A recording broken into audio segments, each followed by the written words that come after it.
తిరుమల అలిపిరి నడక మార్గంలో చిరుత సంచారం కలకలం లేపింది. 7వ మలుపు వద్ద నడకదారి భక్తులకు చిరుత కనిపించింది. దీంతో భక్తులు భయంతో పరుగులు తీశారు. అటవీశాఖ అధికారులకు టీటీడీ సిబ్బంది సమాచారం అందించారు. వెంటనే ఘటనా స్థలానికి వెళ్లిన అటవీశాఖ అధికారులు చిరుత ఆనవాళ్లు గుర్తిస్తున్నారు. మరోవైపు చిరుత కదలికల పట్ల భక్తులను టీటీడీ అధికారులు అప్రమత్తం చేశారు. చీకటి సమయంలో ఒంటరిగా తిరగొద్దని సూచించారు. ఎటు వెళ్లినా గుంపులుగా వెళ్లాలన్నారు. త్వరగా చిరుతను గుర్తించాలని అటవీశాఖ అధికారులను కోరారు.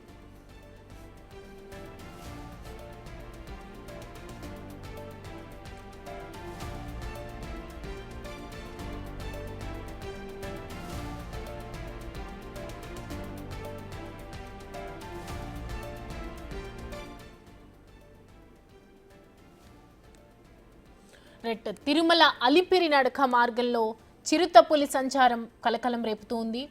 7వ మలుపు వద్ద నడకదారి భక్తులకు చిరుతపులి కనిపించడంతో భక్తులందరూ కూడా భయంతో అక్కడి నుంచి పరుగులు తీశారు. అటవీ శాఖ అధికారులకు ఫారెస్ట్ డిపార్ట్మెంట్కి టీటీడీ సిబ్బంది సమాచారం అందించారు. వెంటనే వాళ్ళు ఘటనా స్థలానికి వెళ్లి అటవీ శాఖ అధికారులు చిరుత ఆనవాళ్లను పూర్తిగా గమనిస్తూ ఉన్నారు.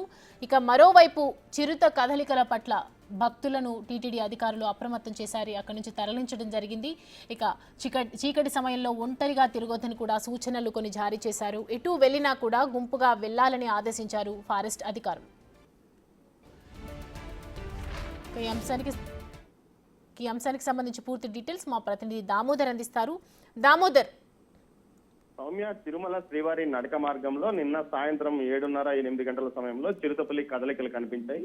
7వ మైల్ రాయి వద్ద కనిపించడంతో భక్తులు ఒకసారిగా కేకలు వేశారు. అయితే గతంలో ఏదైతే చిరుతపులి దాడిలో పాప మరణించిన నేపథ్యం నుంచి ఏదైతే గాలిగోపురం సమీపంలోని హనుమంతుని ఆలయం వద్ద నుంచి అటు లక్ష్మీనరసింహస్వామి ఆలయం వరకు చాలా తీవ్ర స్థాయిలో టీటీడీ నిబంధనలు అమలు చేస్తుంది. ముఖ్యంగా ప్రతి 100 మందిని కానీ 50 మందిని కానీ ఒక్కసారిగా తీసుకెళ్లే విధంగా, అదేవిధంగా టీటీడీ విజిలెన్స్ అటవీ శాఖ సిబ్బంది ముందు వెనుక ఉండి వారిని తీసుకువెళ్తున్న పరిస్థితి. అదేవిధంగా నిన్న కూడా ఆ విధంగా తీసుకెళ్తున్న సమయంలోనే ఈ విధంగా చిరుతపులి కనిపించిందని చెప్తున్నారు భక్తులు. దీంతో పాటు ఏదైతే అటు జంగిల్ క్లియరెన్స్ గారి పూర్తిగా చేశారో, అటు ఏదైతే నడకదారిలో లక్ష్మీనరసింహస్వామి ఆలయం నుంచి గాలి గోపురం వరకు రహదారికి అటు ఇటు 50 మీటర్ల జంగిల్ క్లియరెన్స్ చేశారు. ఎక్కడ ఏదైనా అటవీ జంతువు కనిపించినా వెంటనే కనపడే విధంగా, భక్తులు కనపడే విధంగా చర్యలు తీసుకున్నారు. దీంతో పాటు లైటింగ్ సిస్టాన్ని కూడా ఏర్పాటు చేశామని అధికారులు చెప్తున్నారు.